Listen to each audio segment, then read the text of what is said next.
Thank you, Mr. Chairman. Mr. Hegseth, welcome to this committee. Thank you.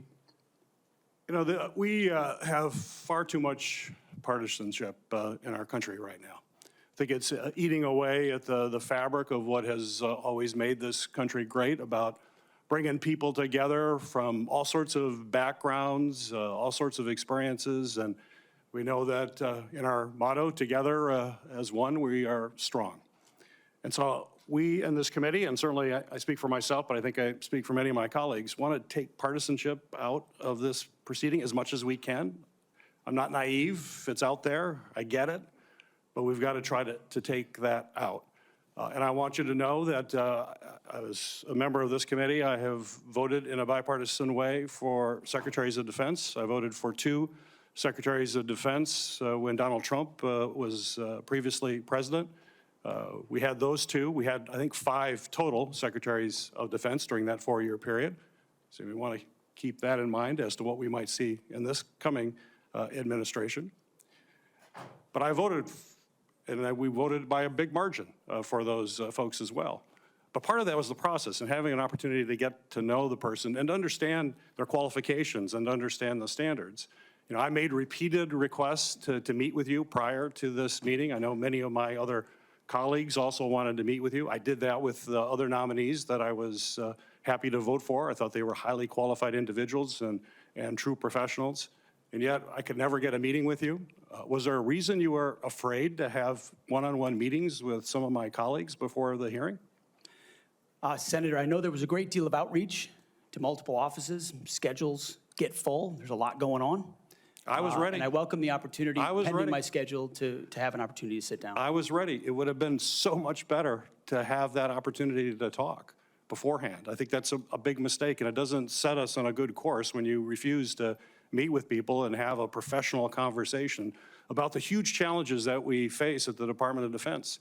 My colleagues, the folks who introduced you and others, the chairman has mentioned about the management of the DoD is a concern, cost overruns, delays on weapon systems. We need strong management at the Department of Defense, first and foremost. We've got to have someone who's going to grab the reins and give the taxpayers value for having the most lethal fighting force in the world that defends freedoms, but we've got to do it in an efficient way. I've heard about the jobs you've had in the past. Let's just talk about qualifications. I know you had 2 previous positions. How many people reported to you in those positions? Senator, at Vets for Freedom, we were a small upstart. Our focus was just the number, working please. on Capitol Hill, going back to the battlefield Just to the support number. warfighters. Just the number, please. We probably had 8 to 10 full-time staff and lots of volunteers. So you had 8. Has there been any other? We've heard about the 2, and certainly there's been a lot of talk about the mismanagement, et cetera, et cetera. I'm just curious. I won't go into that. Just curious. So you had 8 there. What's the largest number of people you've ever supervised or had in an organization in your career? Not 3 million. Senator. No, I don't expect that.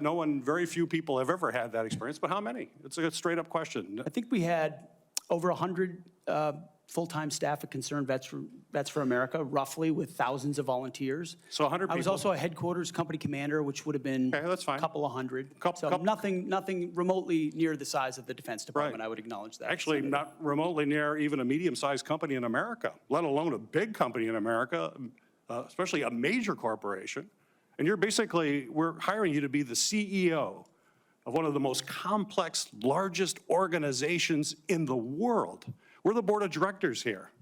I don't know of any corporate board of directors that would hire a CEO for a major company if they came and said, you know, I supervised 100 people before.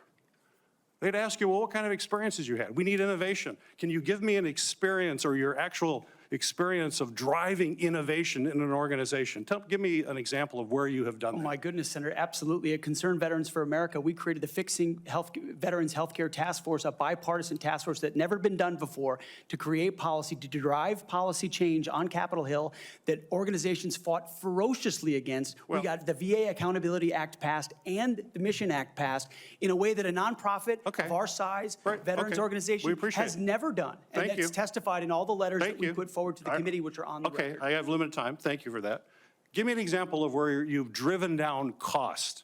I've heard the examples that Senator Blumenthal gave. The cost was a real problem for you in your 50-person organization that you actually raised a lot less than what you actually spent. Did you drive costs down? If in a 50-person organization, let me tell you, we've got to drive costs down dramatically in an organization of 3 million people and hundreds of billions of dollars.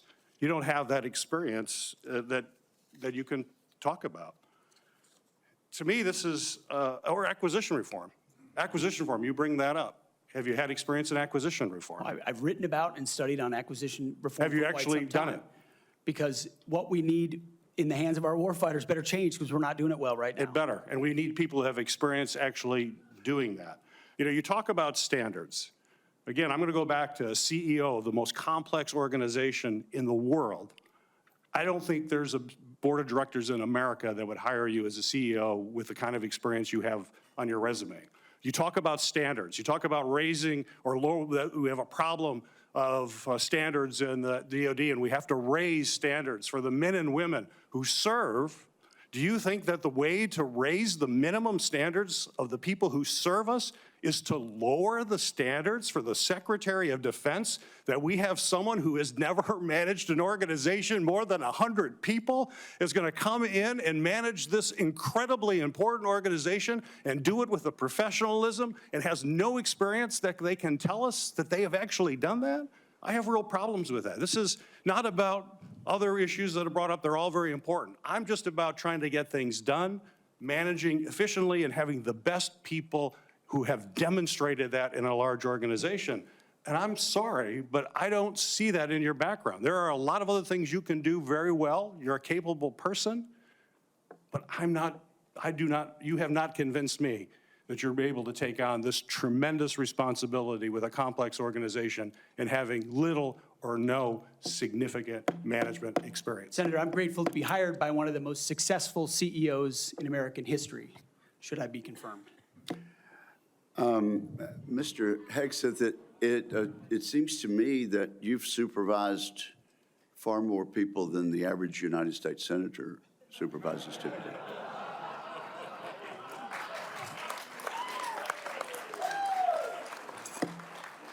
And Except for former governors, Mr. Chairman. Senator Mullen,